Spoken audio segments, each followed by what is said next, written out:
सारू? वेद की आवाज कमरे की दीवारों से टकराकर जैसे गूंज उठी।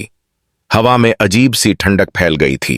सारू के हाथों में रखी चूड़ियां कांप गईं और उसकी आंखों में डर और दर्द दोनों की परछाइयां दिखाई देने लगीं। वेद का चेहरा लाल हो चुका था।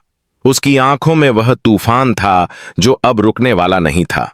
सब कुछ ठीक चल रहा था, या यूं कहें कि सब कुछ दिखावे में ठीक लग रहा था, पर अंदर एक ऐसा सच पल रहा था जिसने रिश्तों की जड़ों को हिला दिया।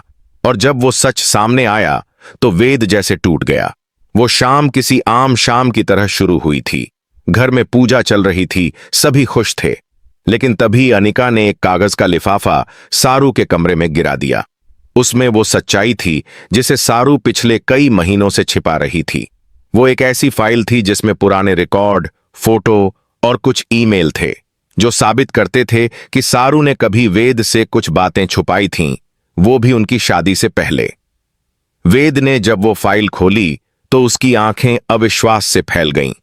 उसे यकीन ही नहीं हुआ कि सारू, वही लड़की जो उसकी जिंदगी की धड़कन थी, उसके साथ ऐसा कर सकती है। उसकी नसों में गुस्सा जैसे उबाल मारने लगा। सारू कमरे में आई तो उसने वेद के चेहरे का रंग देखा। वह समझ गई कि अब कुछ बड़ा हो गया है। वेद, क्या हुआ? उसकी आवाज कांप रही थी। वेद ने फाइल उसकी ओर फेंक दी। ये सब क्या है सारू? तुमने मुझसे ये सब क्यों छिपाया? सारू की आंखों से आंसू बह निकले। वेद, मैंने सब तुम्हें बताने की कोशिश की थी, लेकिन हालात। बस, वेद ने जोर से कहा। हालात नहीं, बहाने मत बनाओ। तुम जानती थी कि मुझे झूठ से नफरत है, फिर भी तुमने मुझसे सच्चाई छिपाई। सारू का सिर झुक गया। वह कुछ कहना चाहती थी पर शब्द जैसे गले में अटक गए। वेद का गुस्सा अब कमरे की दीवारों से बाहर फैल चुका था। उसने दरवाजे की ओर इशारा किया, निकलो यहां से। सारू ने उसकी ओर देखा। उसकी आंखों में विनती थी, दर्द था और शायद थोड़ा सा प्यार भी, जो अब वेद की नजरों में धोखा बन चुका था। वेद प्लीज, मैं तुम्हारे बिना कहां जाऊंगी? वहीं जाओ जहां से आई थीं, वेद ने कठोर स्वर में कहा। मेरे कमरे से, मेरी जिंदगी से, अभी के अभी निकलो। वो पल जैसे रुक गया। दीवारों पर टंगी तस्वीरें भी उस सन्नाटे में कुछ कह रही थीं। सारू के पांव भारी हो गए। उसने धीरे धीरे अपने आंसू पोंछे और दरवाजे की ओर बढ़ी। हर कदम के साथ उसकी यादें जैसे टूटकर पीछे गिर रही थीं। वो मुस्कानें, वो वादे, वो रातें, सब कुछ जैसे राख बनकर बिखर गया था। कमरे के बाहर पहुंचकर सारू ने एक बार फिर मुड़कर देखा। वेद अब भी खड़ा था, पर उसकी आंखों में कोई नरमी नहीं थी, सिर्फ ठंडापन। वेद, एक बार मेरी बात सुन लो। अब कुछ सुनने को नहीं बचा, वेद ने कहा और दरवाजा जोर से बंद कर दिया।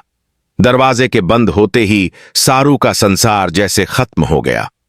वो सीढ़ियों पर बैठ गई, रोने लगी। उसके आंसू उस फर्श पर गिर रहे थे जहां कभी उसके कदमों की खनक गूंजा करती थी। लेकिन अंदर वेद भी टूट चुका था। उसने कमरे में रखा फोटो फ्रेम उठाया और उसकी आंखों से आंसू टपक पड़े। क्यों किया तुमने ऐसा सारू? वो खुद से बुदबुदाया। रात गहरी होती गई, लेकिन दोनों की नींद उड़ चुकी थी। घर का हर कोना उस लड़ाई का गवाह था।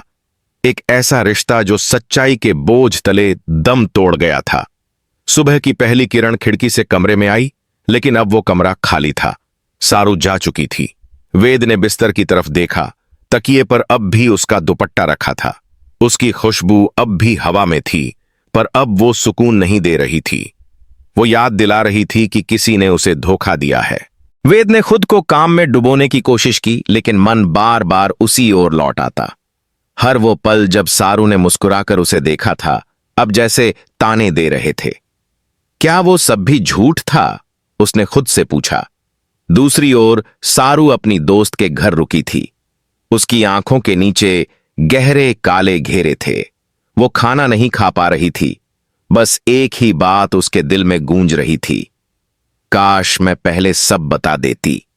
कुछ दिन यूं ही बीत गए, पर किस्मत ने जैसे दोनों को फिर आमने सामने ला दिया। वेद की मां बीमार हो गई और जब सारू को यह बात पता चली तो वो सब कुछ भूलकर अस्पताल पहुंच गई।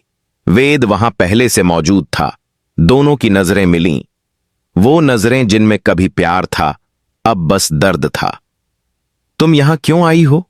वेद ने ठंडे स्वर में पूछा। सारू ने धीरे से कहा, मैं मां को देखने आई हूं। उनका ख्याल रखना मेरा फर्ज है। वेद चुप रहा।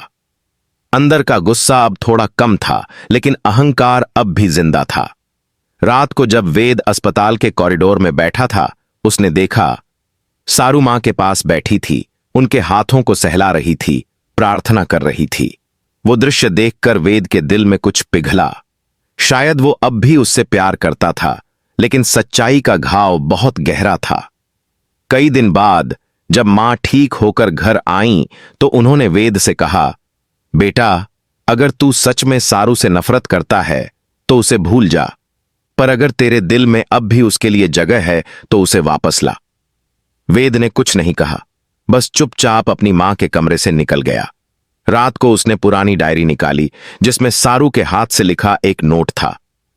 वेद, अगर कभी मैंने तुझसे कुछ छुपाया तो यकीन मानो वो तुझे बचाने के लिए था।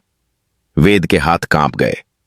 उसने अब जाकर वो फाइल फिर से पढ़ी, और इस बार उसे वो सच्चाई दिखी जो गलतफहमी में छिपी थी। सारू ने झूठ नहीं बोला था, वो बस अपने परिवार की इज्जत बचा रही थी। अगली सुबह वेद सारू के पास गया।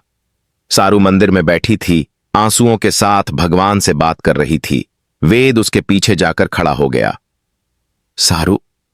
उसकी आवाज धीमी थी, पर उसमें दर्द और सच्चाई दोनों थे। सारू ने पलटकर देखा, उसकी आंखों से आंसू बह निकले। अब क्या बाकी रह गया है वेद? उसने कहा। वेद ने उसका हाथ थाम लिया।